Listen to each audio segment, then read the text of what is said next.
हाय सांगमाने मु श्रीमंत आपण देखुं XYZ creations. तो चलतु ये वीडियो मुझे शो करेबी मु कुआडे जाऊँगी। तो आपण मैंने देखुते मु बर्तमान गेट रु बाहरी।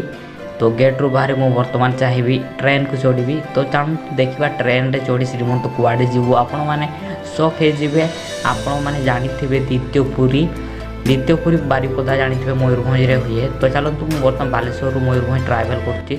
तो फाइनाली मु पहुँची गली बारिपदा को। बारिपदा स्टेशन आपण मैंने देखिपे बारिपदा स्टेशन रे आमे पहुँचलु। तो आउ कि समय पर आप देखिपे ये अमीर भाई आउ ये हूँ कारान मो सांग आउ ये होती सांग। तो एपण मत देखिपे मुझे सजबाज हो। तो एटा हूँ रबरगड़ी।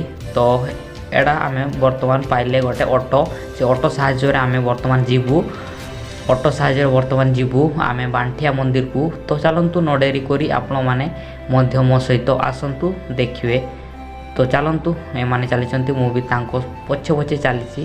तो चलतु देखिए श्रीमंत कौन देखेब आज रथ यात्रा केमी द्वितीयपुरी पालित हो। तो आपण मैंने देखु एंजॉय करूँ।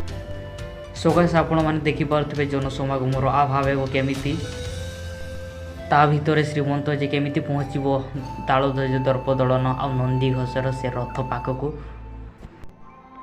पड़ी जे बाट अल्प केमी पहुँचबी ताहा अंका बंका लोक मध्य जानी रे जोगा तू तो भक्त मान सहित फिजिकली मेंटली इमोशनाली सहित भावर आदान प्रदान तू कर। तो मु भावुची तुम सब कथा बुझीपु। तो दूर ते जुहार करुच्ची। तो एपटे आपण मैंने देखिपे एपटे जनसमागम मध्य कीर्तनर हरताल चली। तो चलतु एंजॉय करवा सहित आज ब्लॉग को यही मु रखापी चाहिए। तो चलतु बाय बाय आ गोटे नुआ ब्लॉग आप सहित देखा।